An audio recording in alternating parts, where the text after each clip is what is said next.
The first question will be from TODD McFARLANE to Peter David, and he will have 3 minutes to respond. And then, as I mentioned, 2 minutes for rebuttal from Ms. McFarlane, and the final reply and summarization by Mr. David. Okay. From Ms. McFarlane, how do you get your information as media, and do you contact the people you write about? What I write is an opinion column.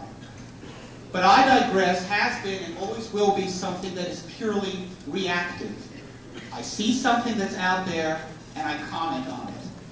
Now, when Image puts forward an opinion, what I'm doing is responding to that opinion. When they say, well, we're going to do this, I say, well, if this, then that.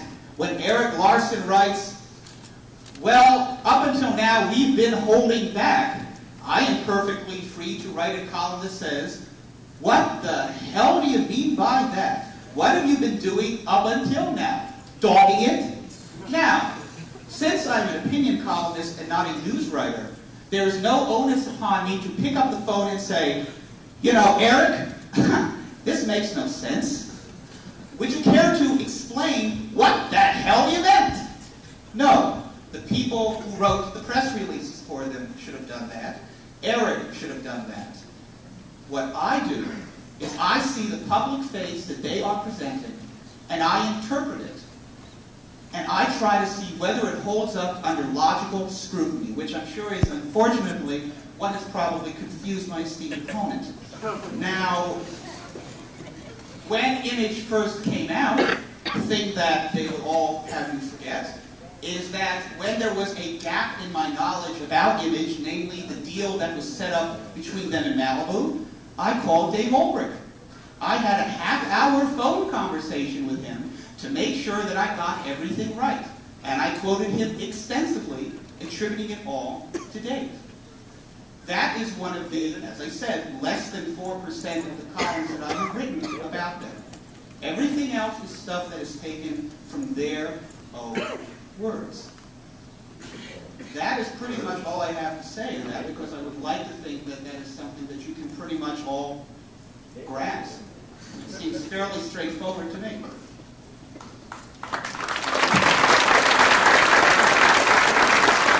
Mr. Khan, you wish to respond, please? You know, Peter, I don't really care that you want to put your opinions out there. We all give our opinions. Some of us a little louder, some of us a little more helter-skelter. What I do have a problem with is that some of the opinions, from my perspective, are lies. So if we don't check with our sources, and we don't have to see if any of the stuff is right, and we can hide behind the skirt of it's just an opinion, then what's the point of that opinion column anyway? If you're going to give an opinion about whether you like the Mets, then I think that's a solid opinion. But if you're going to give an opinion on Doc Gooden, then somewhere along the line you have to assimilate some of that information. At the beginning of your column here, I didn't have to do that much research in some of your stuff, because in your last couple columns to the CPG, you open up saying, it would appear that I, who should have known better, have made the same foolish mistake that so many others have. I took TODD McFARLANE at his word. Now, maybe I'm a little simple and I might have read too much into this, but I read that as you're calling me a liar. You're saying that I've out and out lied to people in this business. Now, again, there's miscommunication on every level. And depending on what we say, there's two sides of the story. Unfortunately, wherever I've lied to you, obviously haven't gotten the other side of the story, or I've just out and out lied. Now, what's today? Friday or something like that? Okay. Here's what we're going to do, Pete. Excuse me, Peter. I'm going to go on the record here. We got the cameras here. I'll put down $5,000 that will go to the legal defense fund, so to go to a good charity here.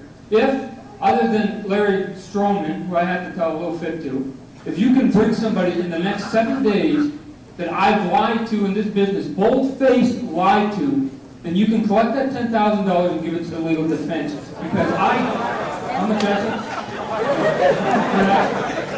$5,000. Okay, yeah, $5,000. $5,000. You bring that person.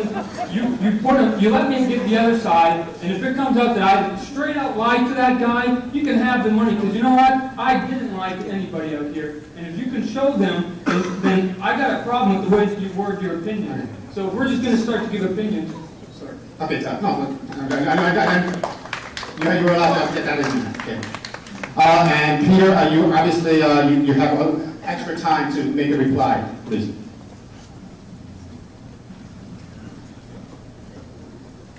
When I'm talking about telling lies, and by the way, I should note that the piece that you're talking about that ran in CBG ran after you issued the challenge for the lies that I had supposedly been telling. So I find it interesting that the best evidence that you can try and pull out is something that happened after the challenge had already been issued. In terms, though, of lies, what I'm essentially referring to is, let's see, for example, TODD McFARLANE and his description of what he wants from life and what he expects out of comics. This, I would tend to think, relates to what the non-creators, the non-originators, I should say, of Image heard when they got their books. In Comics Journal, Todd said, all I have to do is sell 5,000 copies of a comic, and I would be happy because I'm doing comics. Hero number 1, I knew we only had to sell 30,000 copies and we'd make a living. Wizard 27, I'd rather have 100,000 copies of the books put into the right hands than have 1 million copies in the wrong people's hands. The numbers start to escalate. And yet, mysteriously, at the Chicago Comic-Con, when asked about the criteria for the reason that those guys were let go, he stated, we set a standard for ourselves and the books had to sell 150,000 copies. And you know what? That's a great selling book for any other company. We don't want their books. Which brings us full circle to his Comics Journal question posed by Gary Roth, how do you measure success? And he responded, it ain't in the number of copies I sell, I guarantee you. I'm talking about internal logic.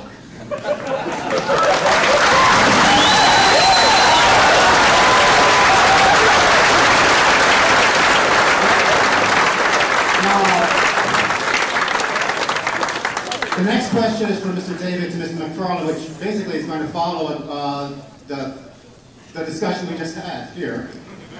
Mr. McFarlane, please tell us your definition of a lie, as opposed to an opinion you don't agree with, giving one example of each from But I Digress to illustrate.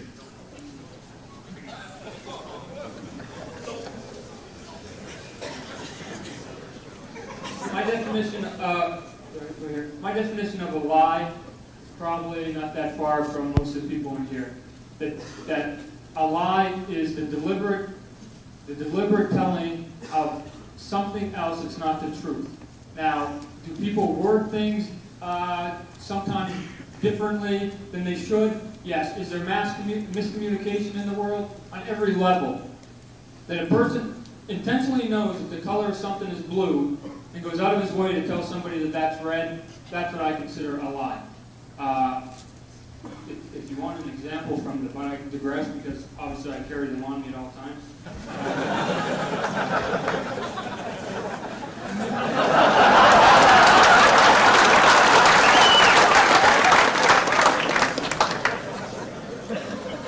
I'll see if I can pull it out very quickly because I actually have them in memory.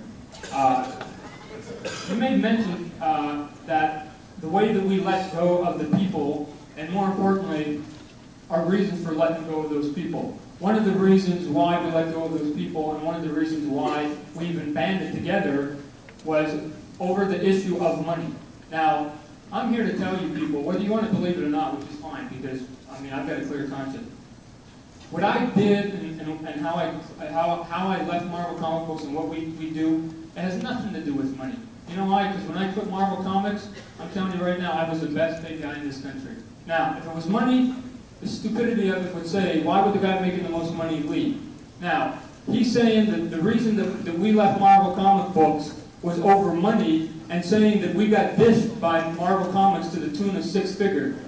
His attitude says that because the world pays you a lot of money, you should take it. And I'm telling you, I don't care how much money they pay you, you don't have to take it. And you know what? Michael Jordan just proved that to me the other day. They paid him $26 million over the next 3 years, and it wasn't enough for him. So, from your opinion, that we left for the money, I don't know where you based any of that, but I consider that a lie, not an opinion. Thank you. I would really not want my esteemed opponent to go to the grave believing that. How many people have seen The Fugitive? Remember when Kimball says, "I didn't kill my wife," and Gerard says, "I don't care." Todd has frequently, over and over again, stated that they didn't leave Marvel Comics for the money.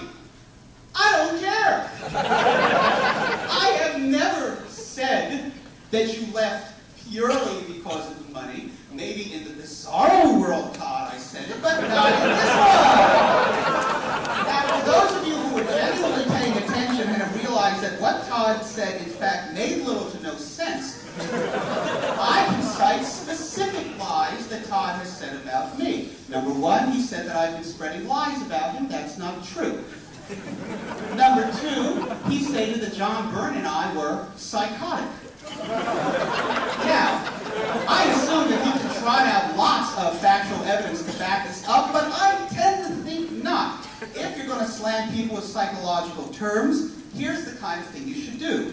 Paralogical thinking, paralogia, false illogical thinking found particularly in schizophrenic reactions.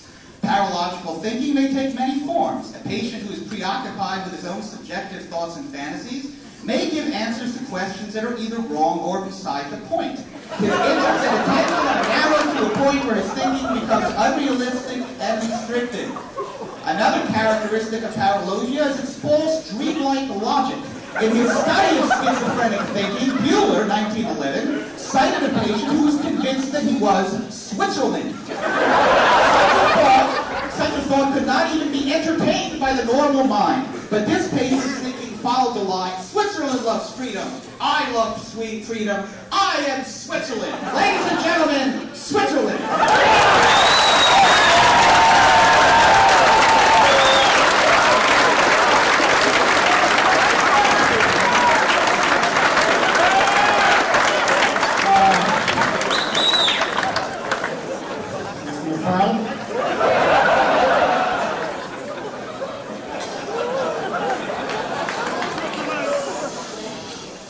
Good.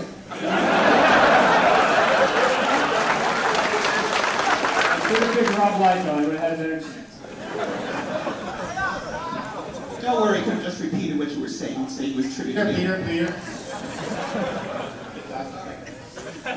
I don't know where you got that I said that John Byrne or Peter David were psychotic. Obviously, you're misreading into something or looking a little bit deeper. Every person that's named Petey or Johnny, obviously you're paying far too close attention to what I'm doing out there. If you want to call me the psychotic, I'll be the psychotic. I'll be the bad guy in this. I'll be the guy who can't write. I'll be the guy who doesn't stand up for what he believes in. I'll be whatever you want me to be, Peter. But I'm just saying that in a crowd of a lot of professionals right now, you're standing here at a table with a guy that was at least stupid enough, I guess is the word, to sit there and debate somebody who I knew was going to be able to use $5 words that probably I wouldn't be able to understand half of them. You would be able to, I mean, talk about me being able to play the audience. You're doing a great job, buddy. And that I feel that I will put my neck out at any time when, as a company person, you can't. I think somewhere along the line we have to acknowledge the fact that at least where we stand and where I stand right now, I can at least give opinion, even though I'm part of a company where a lot of people right now are not entitled to that. And because of that, I'm allowed to be attacked, and I enjoy it. I bring it upon myself, and I thank you for disseminating what you have to the crowd. Thank you.